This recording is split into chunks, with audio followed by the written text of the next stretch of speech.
बिस्मिल्लाहिर्रहमानिर्रहीम, अस्सलाम वालेकुम। आप लोग मेरा प्रोग्राम देख रहे हैं मुशीज़ गुगली विद बोल। आज जिनके पास हम चल के आए हैं, जिनके घर में हमें मौका मिला है, जो पाकिस्तान के बहुत फेवरेट क्रिकेटर्स हैं, बहुत पाकिस्तान में बहुत क्या पूरी दुनिया में बड़े मशहूर है। उनका इंट्रोडक्शन कराने से पहले मैं उनके थोड़े से स्टैट्स आपको बता देता हूँ। उनके स्टैट्स ये हैं कि लगभग लास्ट कोई 10 सालों में उन्होंने कोई 290-300 के करीब मैच खेले होंगे। आखिरी 10 साल की बात बता रहा हूँ आपको। 10 सालों में उन्होंने 1900 किए, 50 के करीब उनके 50 हैं, 28 man of the match. Great stats, सबको बहुत पसंद है, सबके फेवरेट क्रिकेटर हैं। इंटरनेशनल क्रिकेट मैं थोड़ी सी खेला हूँ उनके साथ।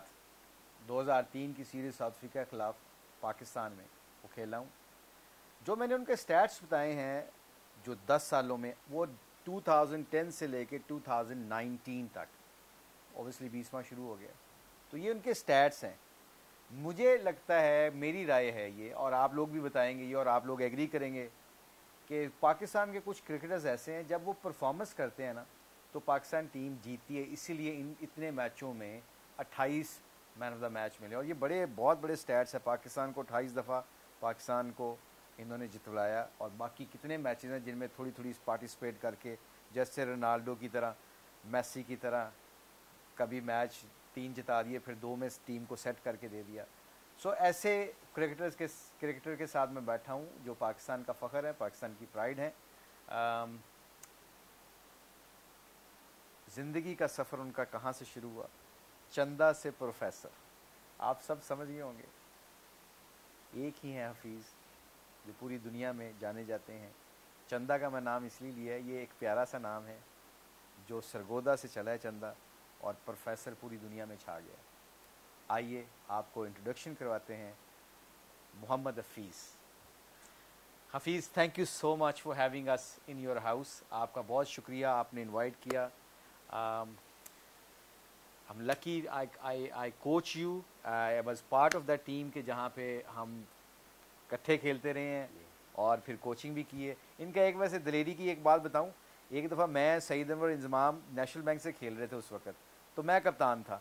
तो वैसे मुझे कप्तान को इंजी और सईद अनवर कभी मानना नहीं है। वो कहते तेरा शौक़ बड़ा सी, पर तू तेरा शौक़ पूरा नहीं होया।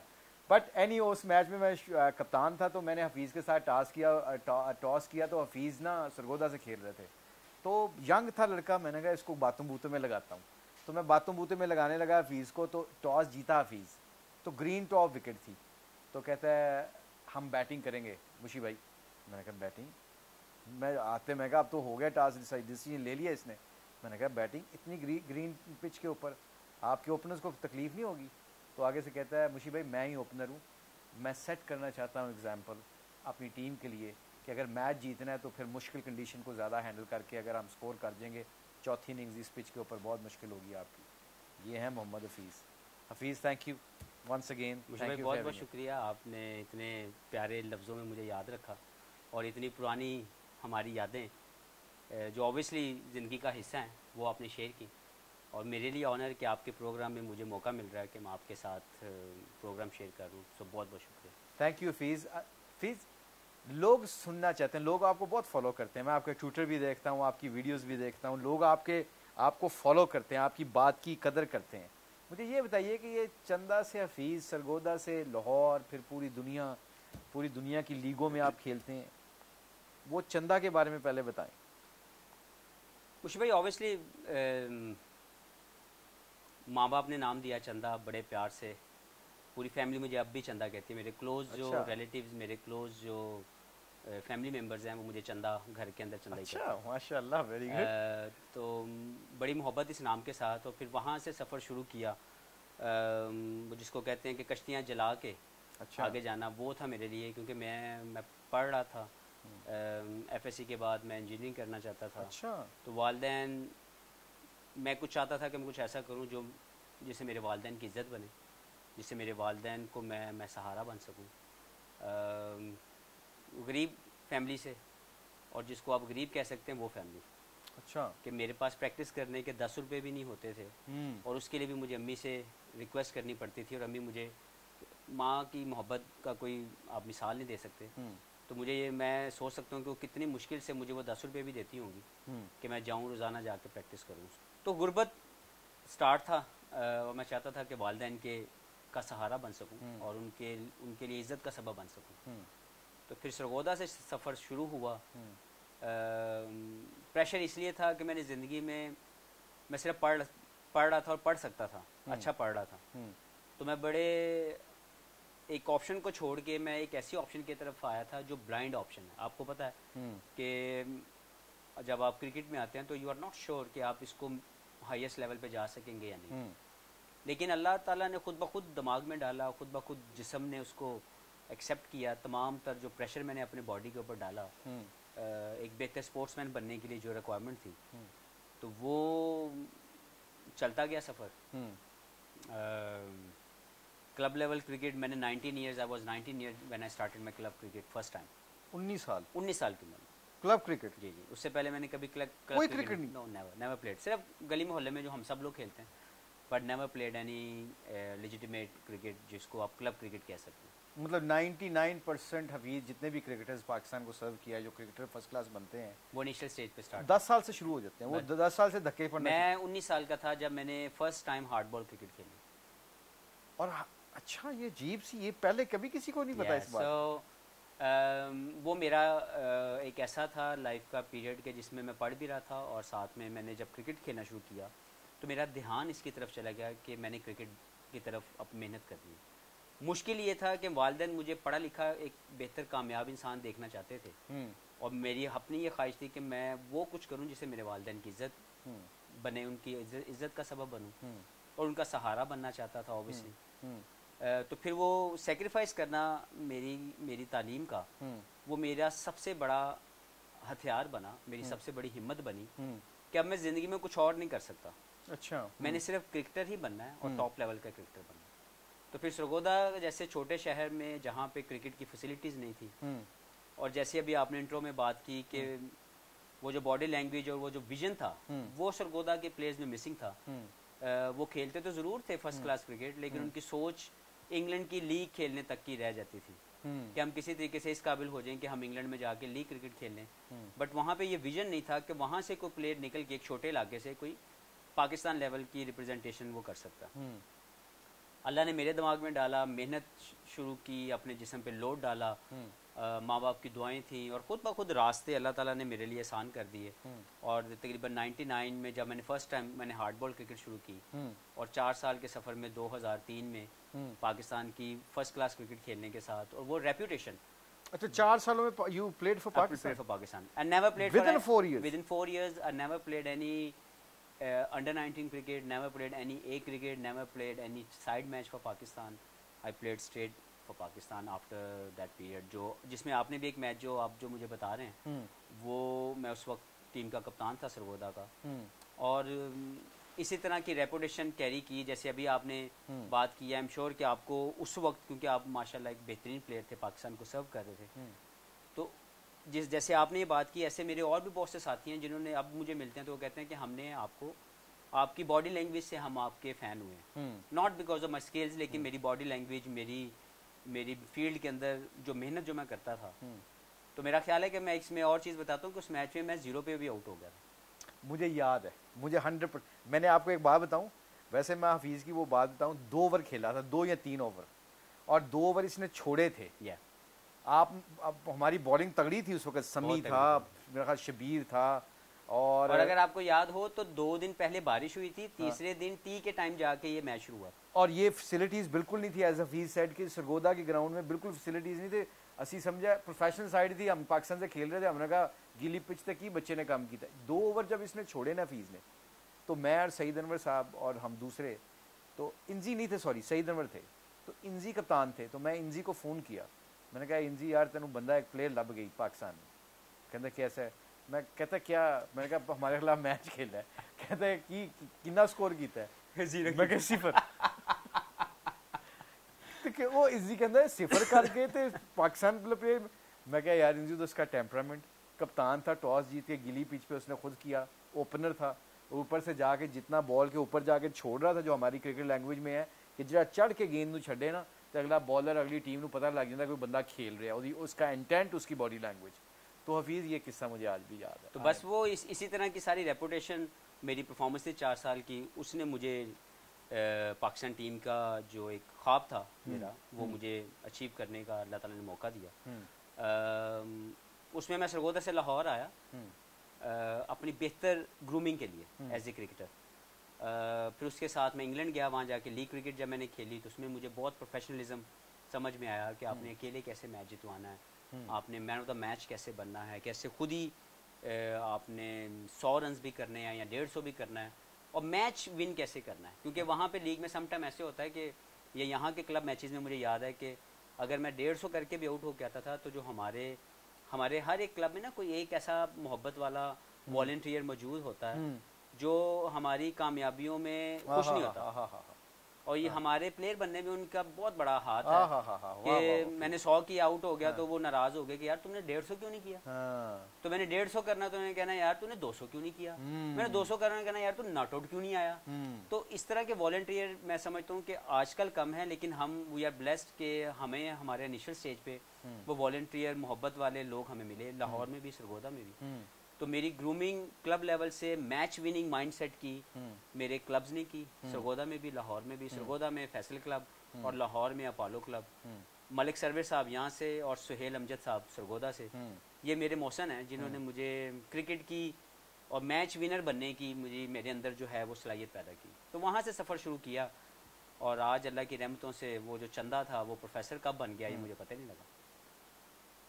2-3 क्रिकेटर से बात हुई है, बड़ी ऑनेस्ट बात एक बता रहे हैं, ये जो हफीज़ ने बात की ना, 2 चीज़ें, ये वो लोग हैं जिनको आपको और हमें और हमारी यूथ को ज़रूरत है ऐसे लोगों के साथ बैठें जो आपको 100 करने के बाद कहें वेल डन, शाबाश भी दें और साथ कहें 200 भी कर सकता सी।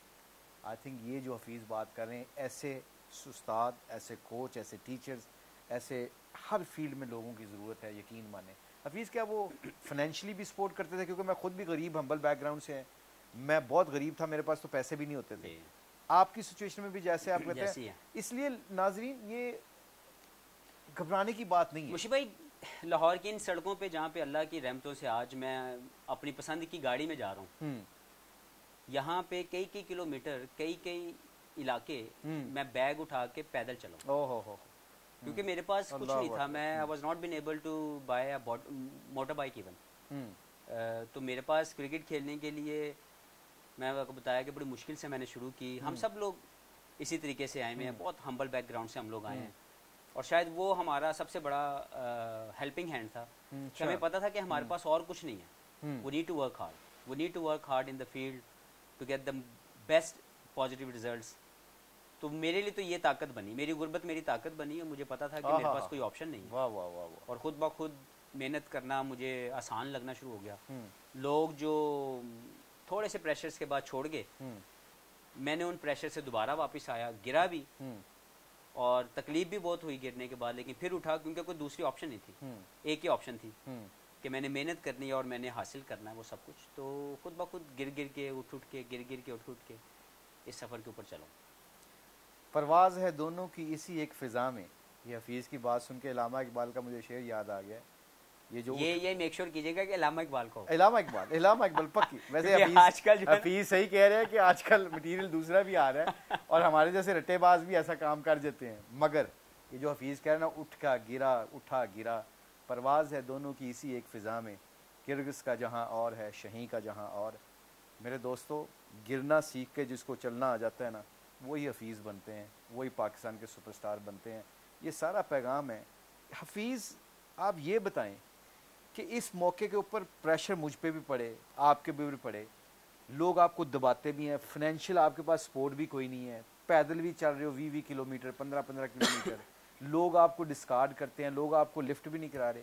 इस सिनारियो में कितने डॉक्टर्स, कितने इंजीनियर, कितने ऐसे लोग हैं जो हमारी फील्ड से नहीं है मगर दूसरी फील्ड से हैं। मगर हफीज़, वो कई दफ़ा लोग क्या करें, वो बेचारे गिव अप कर देते हैं, दूसरा सिस्टम चल जाता है और लोग दूसरे उनको नॉन डिजर्विंग लोग उनकी जगह ले लेते हैं। आपने इस मौके के ऊपर क्या किया?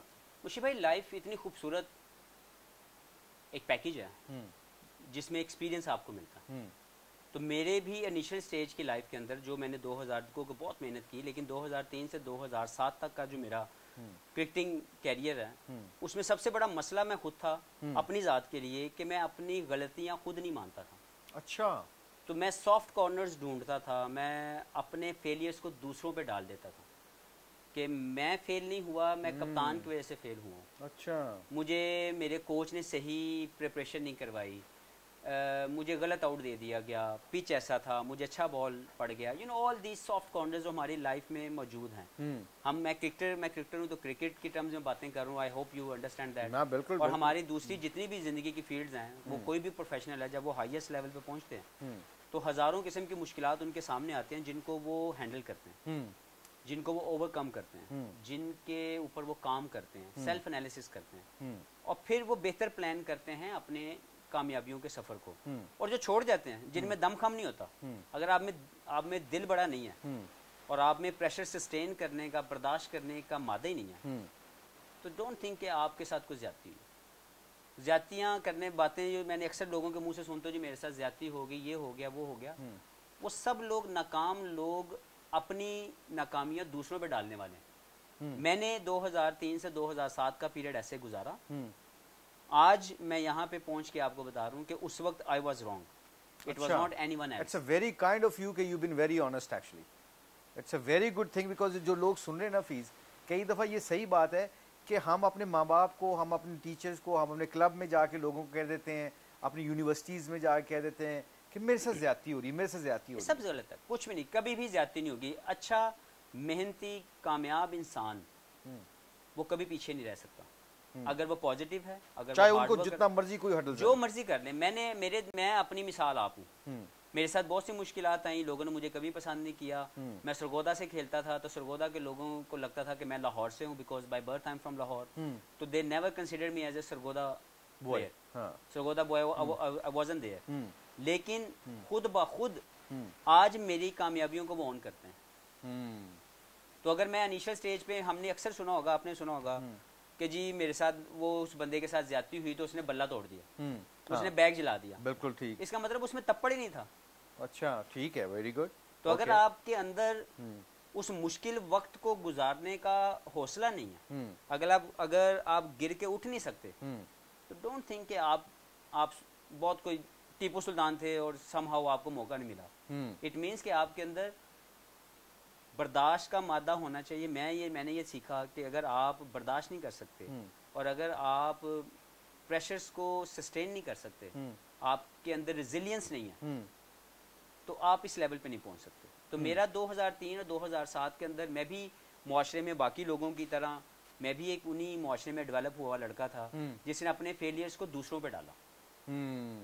Then I realize in 2007 that my failure belongs to me. And my failure was not because of any other person, that was because of my own mistakes. Okay. फिर मैंने सेल्फ एनालिसिस किया। मैंने 3 साल 2007 मेरी जिंदगी का सबसे मुश्किल, लेकिन मेरी कामयाबियों का स्टार्ट भी वहीं से हुआ, क्योंकि मैंने अपनी गलतियां खुद मानी और फिर मैंने उसके मुताबिक अपने टेक्निकल, टैक्टिकल, फिजिकल मैंने अपग्रेड किया अपने आप को, मैंने ग्रूम किया अकॉर्डिंगली। जो मुझे एनालिसिस के बाद समझ आया कि ना तो मैं उतना फिट था, ना मैं उतना टेक्निकली स्ट्रांग था, ना मैं टेक्निकली उतना स्ट्रांग था। तो फिर वो 2007 से 2010 तक के पीरियड में जब लोगों ने मेरे बारे में ओपिनियंस बना लिए that he doesn't belongs to highest level, I think they were right, because considering जो मुझे मैचेस मिले, जो मुझे अपॉर्चुनिटीज मिली और कंसिडरिंग माय परफॉर्मेंसेस, वो इस काबिल वाकई नहीं थी, जस्टिफाई नहीं कर रही थी मेरी पोजीशन। तो उन्होंने एज ए क्रिटिक मेरे ऊपर बहुत से ओपिनियंस बनाए और फिर वो ओपिनियंस को लेके मैंने अपने आप को डेवलप किया कि आज मैं जहाँ पे हूँ, मैं यहाँ से खड़ा हूँगा और यहाँ से मैं इन लोगों के ओपिनियंस बदलूंगा इंशाल्लाह। तो वहाँ से अल्लाह ताला ने खुद ब खुद आसानियाँ की। लोगों ने मेरी मेहनत करने के ऊपर हंसे भी, मेरा मजाक भी उड़ाया कि यार ये फिर आ गया, फिर आके मेहनत कर रहा है, इसने अपना टाइम भी ज़ाया करना, हमारा भी करना है। अच्छा। लेकिन आज वही साथी हैं मेरे, वही मोहब्बत वाले लोग जो हैं वो मुझे इज्जत की निगाह से देखते हैं, मेरे कैरियर को इज्जत दे रहे हैं। और ये जितना एक्सक्यूज मी, और ये जितना कुछ मैंने हासिल किया है, ये सारा उसी फेलियर की एक्सेप्टेंस के बाद है और फिर बेहतर प्लानिंग के बाद है। तो 2007 से 2010 तक का पीरियड ने मुझे गिराया भी बहुत और मुझे उठाने में भी सबसे पहला जो नाकामी के बाद जो पहला कदम था मेरी कामयाबियों का वो तब शुरू हुआ जब मैंने अपने सेल्फ एनालिसिस करने के बाद बेहतर प्लानिंग के बाद अपने वर्क एथिक्स को मैंने चेंज किया। पूरी कन्वर्सेशन में जो चंदा से प्रोफेसर का सफ़र है उसमें हफीज़ बड़े ऑनेस्ट बड़ी ओपिनियन दे रहे हैं जो हमारे लिए बड़े फ़ायदे की बात है। मुझे जो समझ आ रही है ना इस पूरी कन्वर्सेशन में जो अभी तक समझ आई हफीज़ की बातों में वो ये समझ आ रही है कि पहले बंदा अपने आप नू लव लवे। जब अपने आप को ढूंढ लेता है ना इंसान तो उसको सारे जवाब मिल जाते हैं। मैं हमेशा जब भी जिस दुनिया में भी कोचिंग करने गया हूँ किसी से भी कोचिंग करने गया हूँ खेलते हुए भी जब बंदा मुझे लगता है कि बेहतरीन कोच जो था ना मेरा जिसने मुझे सपोर्ट किया वो मैं खुद था। 3 साल लगे हफीज़ को 3 साल के बाद 10 साल 1900 50-50 28 मैन ऑफ द मैच। ये आप लोग देख रहे हैं ये ट्रॉफी एक उधर भी कपट लगी हुई है हफीज़ की। 3 सालों के अंदर सिर्फ इसने ये अज्यूम किया है Hafeez if you want to become number 1 player for Pakistan और कैप्टन ऑफ पाकिस्तान एक्सक्यूज़ छोड़ दो, नो मोर एक्सक्यूज़। हफीज़ जब आपको लोग जानबूझ के पता भी था कि आपको डिग्रेड कर रहे हैं आपको क्रिटिसाइज़ कर रहे हैं उसके बावजूद वो बहुत मुश्किल है यार कहना आसान होता है Hafeez. Let me tell you हर बंदे की पर्सनैलिटी आप जैसी ना हो मेरे जैसा कोई आदमी हो यंग 19 साल का लड़का हो और एफएससी छोड़ के वो अपने माँ बाप की सपोर्ट भी करना चाहता है और मुझे लोग गिरा रहे हैं। बड़ा मुश्किल नहीं होता उस वक्त चैलेंज लेना और उसको निकलना? शायद फितरत में भी होता है। मैं आपको बताऊं मुशी भाई बिकॉज मेरे सामने बहुत से मेरे ऐसे साथी जो मैं समझता हूँ कि वो जिसको हम छोटा सा टैलेंट समझते हैं ना मेरे नज़दीक वो एक छोटा सा टैलेंट है जिसको बैटिंग और बॉलिंग कहते हैं कि इसकी स्विंग होती है या ये बहुत तेज है या ये बहुत अच्छा खेलता है। This is only a very small talent. Unfortunately हमने टैलेंट को बहुत छोटा जो है वो समझा हुआ है कि बस हमें लगता है कि ये इतना सा टैलेंट है कि बैटिंग अच्छी आती हो बॉलिंग अच्छी आती हो। To me that is not the talent. और भी टैलेंट है, ईमानदार होना भी टैलेंट है, हार्ड वर्कर होना भी टैलेंट है, डिवोटेड होना भी टैलेंट है। True true. तो हम बहुत से अदर टैलेंट्स को जो इस टैलेंट के साथ मिलके एक पैकेज बनता है हम उसको भूल जाते हैं। तो मेरे बहुत से ऐसे साथी जिन्होंने सिर्फ उस टैलेंट के ऊपर रिलाई किया और वो हार्ड वर्कर नहीं थे, वो रेजिलिएंट नहीं थे। वक्त ने जब उनको रगड़ा लगाने की कोशिश की वो भाग गए, वो भगोड़े साबित हुए। तो मेरे सामने बहुत सी ऐसी मिसालें हैं जिनको मैं भगोड़ा कहता हूँ। मेरे साथी हैं मेरे, मैं उनको मोहब्बत से प्यार से ये कह रहा हूँ, लेकिन जो मुश्किलात से भाग जाए वो भगोड़ा है। सही। जो डटा रहे और वो मेहनत की तरफ दोबारा वापस आए। अगर आपका फेलियर, मैंने ये सीखा कि अगर मेरा फेलियर मुझे अगले दिन सुबह पॉजिटिव माइंडसेट के साथ दोबारा ग्राउंड में नहीं लेके जा रहा तो मैं फेल हो जाऊंगा। अगर मेरा फेलियर मुझे अगले दिन सुबह पॉजिटिव माइंडसेट के साथ उठाता है और फिर मेहनत की तरफ ग्राउंड की तरफ लेके जाता है मैं कामयाब हो जाऊंगा। If I am trying I am winning, I believe on it. Hafeez इसका प्रोसेस क्या है? मतलब मैं गिरा हूँ, आज मुझे फेंटी पड़ी है, मैं 19 साल का लड़का हूँ, मैं सिफर कर रहा हूँ 2, मैं गिरा हूँ, सुबह मैंने जाना है और मुझे लग भी रहा है कि मैं टीम से ड्रॉप हो जाऊंगा। वो प्रोसेस क्या है उसके बारे में लोगों को बताएं। देखिए सबसे इंपॉर्टेंट ये है कि आपका सबसे पहले अल्लाह की ज़ात पे यकीन होना। वाह सुभान अल्लाह। अगर आपको जिंदगी में अगर अल्लाह ताला ने इस टैलेंट के साथ नवाजा हुआ है आपको कुछ और करने की जरूरत नहीं। आप अल्लाह पे यकीन रखें और आप मेहनत पे यकीन रखें, क्योंकि अल्लाह ताला ने खुद कहा है कि मेहनत करने वाला अल्लाह का दोस्त है। और मैं इसका फर्म बिलीवर हूँ क्योंकि मेरे साथ ये जिंदगी में हुआ। मैं खुद उसकी मिसाल हूँ। मैंने अपने साथियों को देखा जिसमें मैं सबसे बड़ी मिसाल यूनुस खान की दूंगा, फिर मैं मिसबाउल हक की दूंगा। They both were not talented, वो जिसको बैटिंग और बॉलिंग का टैलेंट कहा जाता है ना, लेकिन उनकी दूसरे टैलेंट इतने शानदार थे। They were very devoted toward the cricket, very discipline, क्योंकि हमारे यहाँ पे डिसिप्लिन होना टैलेंट नहीं समझा जाता। यूनुस खान, मिसबाउल हक, दे वर बेस्ट बडीज जिनके साथ मैंने ड्रेसिंग रूम शेयर किया कि एक प्रोफेशनल प्लेयर की अगर मिसाल देना चाहेंगे तो ये 2 प्लेयर आपके सामने। बिल्कुल ठीक है, मेरे कैरियर में। I agree with you.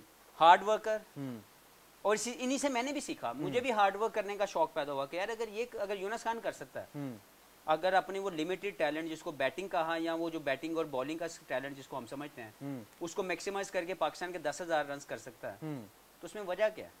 Excuse me, वजह ये थी कि वो हर अगले दिन सुबह उठ के वो मेहनत करता था और बेहतर इंसान, बेहतर प्लेयर बनने की प्रैक्टिस करता था। अपने वर्क एथिक्स के अंदर उसने ये डाल लिया था, उसने मिसबा ने, कि हमें मेहनत ही करना है, पॉजिटिव माइंडसेट से खेलना है, तो हम लोग मैक्सिमाइज करेंगे। तो इसी तरह मेरे अंदर भी ये डेवलपमेंट हुई कि मैं बाय टैलेंट तो बहुत छोटा हूँ, बाय टैलेंट, लेकिन अल्लाह ने बाकी चीजों में इतनी आसानी पैदा मेरे में की। नहीं हफीज, मगर आप खेलते हुए बहुत खूबसूरत लगते थे। You been modest. बहुत शुक्रिया। आप खेलते हुए बहुत खूबसूरत लगते थे।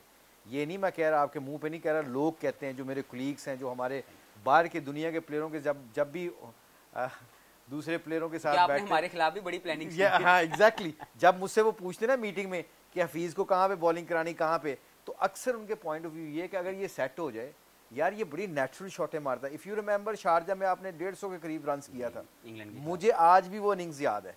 और मेरी मुझे बेस्ट इनिंग्स में वो एक इनिंग्स हुआ। अच्छा, टेस्ट मैचों की बेस्ट इनिंग्स में मेरी एक। मैं कह रहा हूँ कि और उस वक्त पाकिस्तान फंसा हुआ था, हम बहुत हार सकते थे मैच, और रिवर्स स्विंग जो हुई है, और रिवर्स स्विंग जिमी एंडरसन और ये सारे ब्रॉड वगैरह कर रहे थे। मुझे याद है कि हफीज ने 150 किया था, पता कैसे किया था, इतनी तेजी से गेम को परे कर गया था इंग्लैंड के पास, वो देखते ही रह गए कि एक सेशन में ये किसने क्या कर दिया।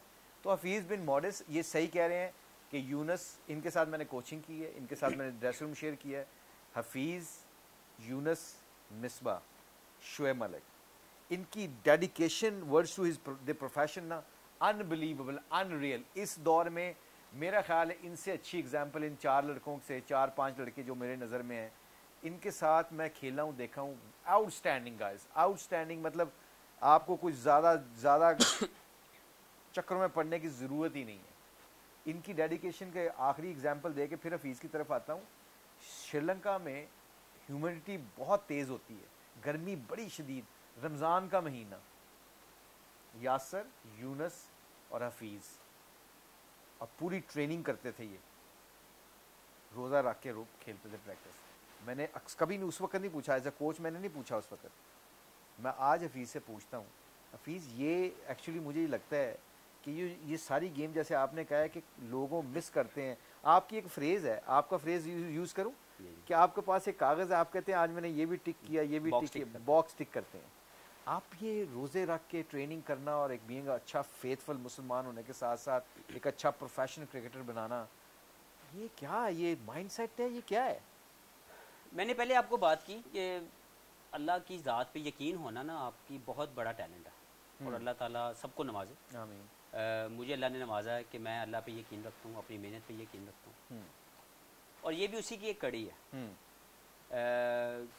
रोज़ा रख के खेलना बहुत मुश्किल है, और आपको पता है कि श्रीलंका में जो आपने खुद बता दिया कि वहाँ पे नॉर्मल बंदा हर 2 मिनट के बाद पानी ना पिए तो उससे भागा नहीं जाता है, उसको मुश्किल होती है, क्रैम्प्स आ जाते हैं। हाँ। तो हम 4-4 घंटे का फील्डिंग सेशन, और उन दिनों में हो भी ये रहा था कि ट्रेनर कहता था कि जी मैंने सबसे ज़्यादा ट्रेनिंग भी करवानी है फिट करने के लिए, फील्डिंग कोच कहता था कि मैंने 1 घंटे का फील्डिंग सेशन भी करवाना है, बिल्कुल ठीक। बैटिंग कोच कह रहा था कि जी आपने मेरे लिए पौना घंटा आपने बारी भी लेनी है, और क्योंकि मैं ऑलराउंडर था तो मुझे आधा पौना घंटा बॉलिंग भी करनी पड़ती थी, तो मेरा जो वो प्रैक्टिस सेशन होता था वो कम से कम 4 घंटे का नॉन स्टॉप चलता था। लेकिन मुझे यकीन ये था कि अल्लाह ताला मुझे इंशाल्लाह, मैं रोज़ा अल्लाह के लिए रख रहा हूँ, अल्लाह मुझे इंशाल्लाह ताला इसमें कामयाबी देंगे, मुझे हिम्मत देंगे, और मुझे नीचे नहीं गिरने देंगे।